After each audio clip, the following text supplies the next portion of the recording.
Say what's cracking, YouTube? It's your boy 16 to life, and I'm back like I'm on a parole violation. Yard down.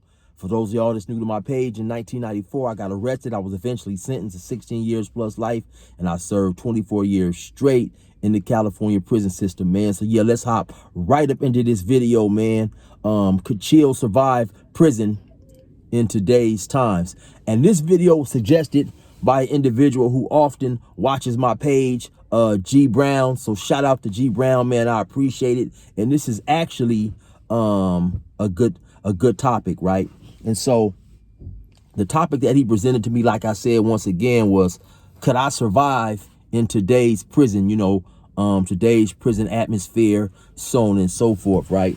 And to keep it 100, I don't even really keep up with prison much outside of doing the prison videos, and it's this prison news site that I check, for things that's going on, where I can potentially do a video about something that's didn't happen, like maybe a stabbing or something like that, right? And then every now and then I got a few homies that call, but the majority of my homies have been down a long time, and they are let me get this little bug, man. They are, basically programming, trying to come home. I got homies that's been down 25, 30 years, and so, they staying out the way. And so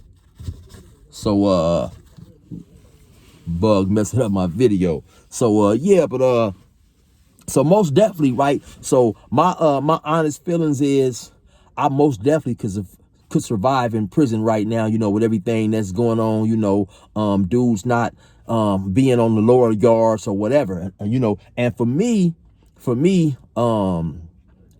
it all starts with, the mentality and the attitude, so I went to prison, like I said, in 1994. Well, I hit the pen in 1996, and basically my attitude, I think, is what helped me. My mentality is what helped me a whole lot. You have a lot of individuals, and I definitely didn't understand it, right? You have a lot of individuals, gang members and stuff, who were in prison and who was lightweight, whining, or could not accept themselves being in prison. When, to me, I looked at it like that type of area, that type of atmosphere. It came with certain parts of the street. So if you're gonna be out there gang banging, you're gonna be out there committing crime, you also have to be able to accept the potential negative consequences that come with that. And so I fit right in, right? I felt like, even though I didn't want to be in prison, I felt like I put myself there. And so to me, it was just another consequence of the lifestyle. I think from early in that type of life, and probably even before I joined the gang life, I had older uncles and cousins, and they would take us in the backyard and teach us to fight and all that. But more importantly, they let us know that certain things was to be expected from certain things. I never forget, man, we was about 8 or 9 years old, and climbing up on the house, and our grandmother had told us not to climb on the house. It was a big old giant tree in the backyard, and me and my brother and my cousins, we could climb up on the tree and stuff, and get on the house. And she had told us not to do that. My uncle, who was maybe about 10 or 12 years younger than me, and who also, of course, was the son of my grandmother, when we got caught climbing up on the house and had to get whoopings, I believe she came out there and she asked us, who was on the house. And I think my brother told him that my cousin was on there, and my cousin told him that my brother was on there, either or. And, basically he took us in the back room later on and got on our helmets about that. He said, hey, man, when you guys going to be doing stuff, you shouldn't have to do. And I'm paraphrasing here, but when you guys are doing stuff that you shouldn't do, if you happen to get in trouble to it, man, you have to accept your actions, And that was my Uncle Dre, rest in peace. He had been to the pen several times himself, right? And so early from an early age in my life, man, certain things I as I look back on it now, I definitely believe it was indoctrinated into me, right? And that was one of the things that was indoctrinated into me, being able to accept situations that I caused. And so most definitely, you know, if I was to hit the pen, man, I'm gonna do what, you know, my people, and I'm gonna do what my car is doing. You know, anything that's expected of me, I'm gonna do it, right? And I honestly, I honestly have said this several times. Excuse me. I've honestly said this several times, and I'll say it again. You know, I believe a vast majority of situations individuals get themselves in prison, on the problematic side, I believe a vast majority of those things are self-induced, meaning that a dude may be gambling and can't pay. He may be buying, you know, weed or what have you and can't pay, you know, or, you know, sometimes he's not as respectful as he should be in certain situations, right? Sometimes, you know, your dude talking too much, thinking he tough or whatever. So a lot of those situations, you know, a individual brings on himself by his conduct, right? And so I definitely, you know, my conduct was top notch, you know, and not because I was a tough individual. It was just because I paid attention to what was being said to me. And so, you know, when I seen somebody get their head busted or somebody get busted up for doing something they shouldn't, I made a mental note of that, you know? And so, and even long before that, right? When I was on the street, I had a lot of older homies who used to talk to me about certain things, you know, things that in their mind would help me fare better in that type of lifestyle, you know, and I took that stuff serious, you know. And so just when they would give me game and would give me information that I felt, you know, would make me successful in doing what I was doing, I paid attention to it. You know, I had other homies who at times did not pay attention to it. You know, I remember a homie telling me, man, hey, listen, man, you know, anything that goes on out here could be a life-changing situation. And, you know, if you out here high, you may not be able to move as quickly as you think you can. You know, you have a lot of individuals who think that they can fight, they can still run and jump and duck when they high. But he said, man, you know, it's situations out here that happen on the block in a split second. And if you're not at full capacity, man, that may cause your life. So, you know, don't be out here high and drunk, you know.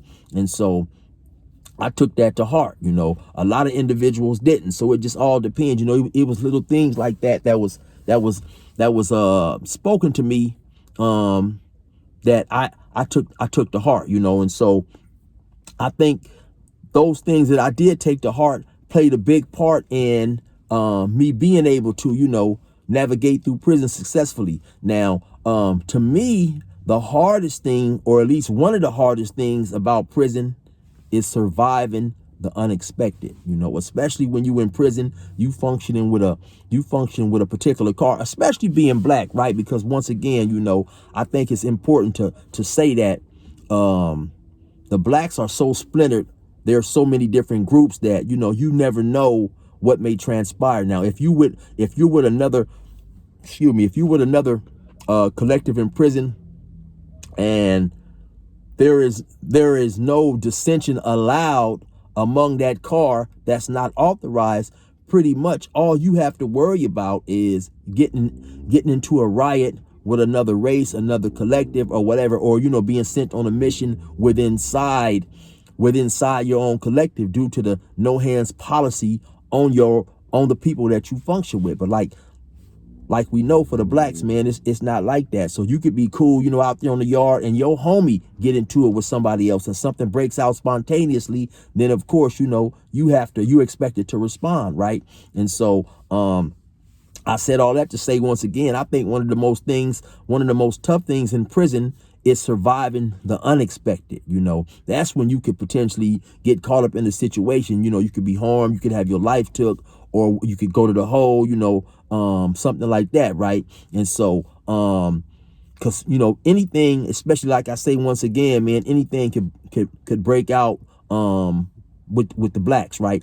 A lot of times, man, I'll see dudes on the YouTube channel, they'll leave comments, man, and say, you know, man, you talking about the brothers, and you giving the brothers a bad name. But, you know, we gotta keep it 100, man. I'm not giving the brothers a bad name at all. I'm just, you know, keeping it real on what transpires in prison and what goes on. And I have seen the entire time that I was in prison, I've seen way more black on black incidents and situations than I have, you know, with black and whites, black and the Mexicans, whether South or North or whoever. You know, it's always likely that you're gonna have a black on black situation. You know, I've seen several of those, man. Sometimes I didn't see probably too many to even remember, but you know, you always got a situation going on. And so for the dudes that, you know, the dudes that love to say that, man, you know, they got to keep it 100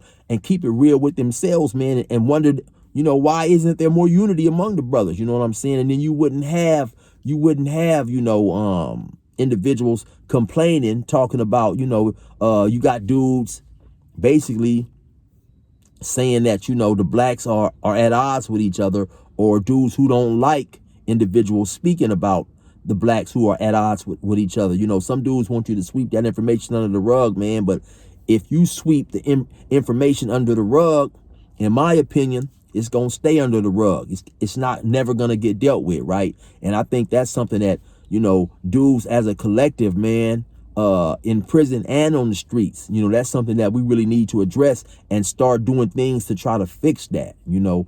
But yeah, most definitely. So if I was to go to prison today, or if I went to prison in these times, I think it was more what he was saying.